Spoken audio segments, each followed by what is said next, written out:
Hello friends, I made this for. My name is Lauren and today's video is all about how to engage in the new year or what we can kind of take from the new year if we're looking at 2021 through the veil of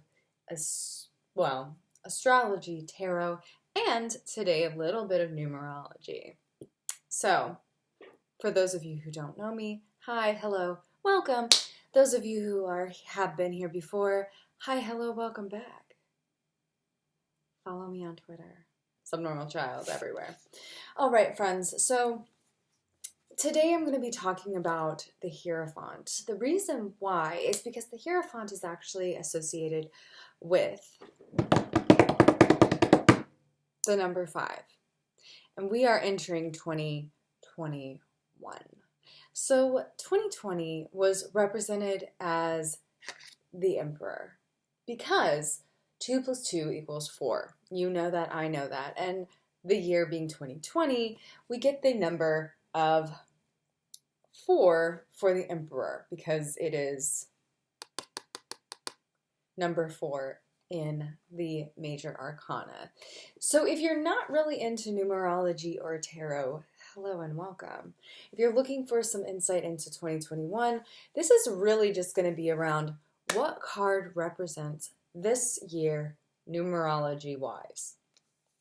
I think a lot of us can already say with a certain level of clarity and comfort that last year, or well, this year was definitely more of the, how do I put this? Not Emperor year. Or at least it didn't really feel like it was. It might have felt a little bit more like the Hermit for a lot of us because we're in hermiting mode. But let's talk about the Hierophant and why. As always, I'm going to be going through what this tarot card looks like through 3 different cards. Today's cards are the Wild Unknown, the Cosmic Tarot, and the Morgan Greer, a personal favorite. I use it in all my readings because it's a good classic card, a little bit different from the Smith-Waite deck, but still lots of the same classic imagery. But let's start by talking about what is Emperor, or at least reviewing what that is, because even though it might have felt more like the Hermit, it was still an Emperor year. A lot of us had to figure out where we were with our power as far as others go, how we can support each other in our communities, which is a big lesson of the Emperor. One thing I want to discuss before I get into the Hierophant is what the Emperor is not. A lot of people have been using the term self-sovereignty, and that's one of those terms that I hope that we kind of demystify and also not use anymore for 2021. Mostly because I feel like it becomes really problematic. When we look at the Emperor as strictly our authority, we're actually really limiting it because it's not only how we step into our power, it's also about how do we support others. And that one gets kind of forgotten a lot. But what is the Hierophant? So the Hierophant can be really triggering. And let's start by looking at the Hierophant in the Morgan Greer deck, because that's one of my personal favorites. The Hierophant has a lot of triggering energy around it because the Hierophant is actually, and I've said this before in my Taurus video from last year, because this is also the symbol for Taurus. This is actually classically also known as the Pope card. So if you are not really a religious person, this can be a triggering card for you, especially if you have a bad relationship with religion. So what can we deduce from this? What's the medicine from this? Well, as always, let's talk about what it's not, because that's super important too. And to talk about what it's not, I'm going to actually pull out the Hierophant in the Cosmic Tarot first. Sorry, we're bouncing around today. So the Hierophant In the most classic representation, usually has people in the picture. And a lot of the time it's said that this card, or it might be internalized as we are the people on the ground here. We are the ones watching and listening.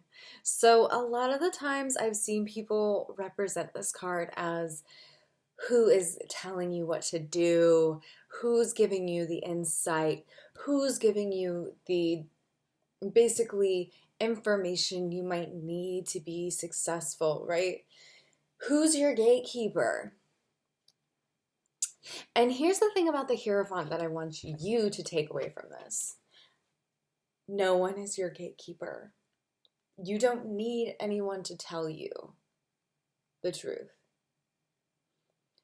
There are people that can help us find the truth for ourselves,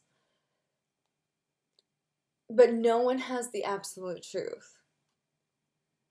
And that's kind of an interesting one. So you might be thinking, Lauren, then why are you talking to me? Well, the truth is, I can give you some insight, but ultimately, I don't have the answers when it comes to you or your life. I can reflect back to you some insight that might be helpful. There might be a thing or two that I say that you say, aha, I really think that has some merit to it. But never is there ever a video that I should put out that would make you go, she's got it figured out. Because I don't, and nobody does. The truth is, anyone who tries to come at you and say, I have your finite solutions, does not.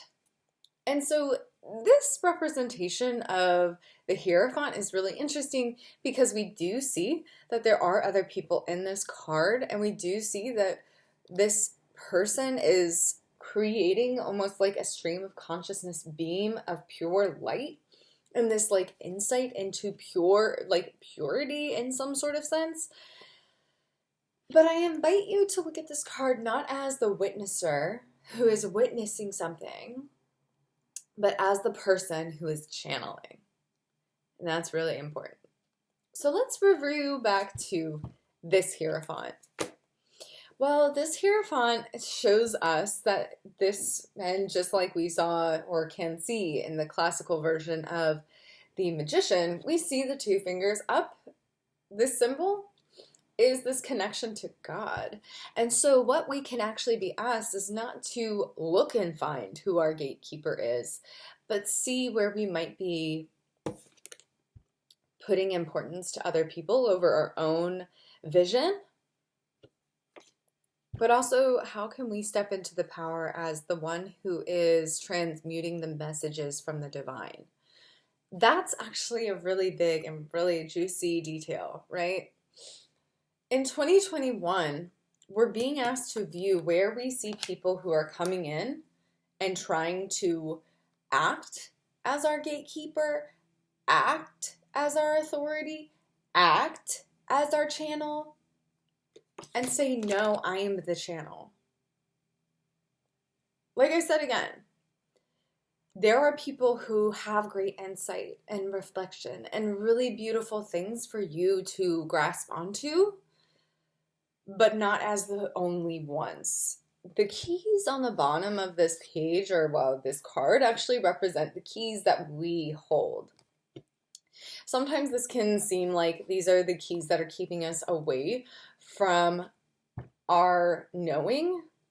Again, putting our trust, bless me, I moved, putting emphasis on somebody else's ideology, but also making sure that we're checking where we see that ideology being held as a powerhouse away from us, right? So a big lesson for 2021 might be, who's trying to hold the keys to my enlightenment?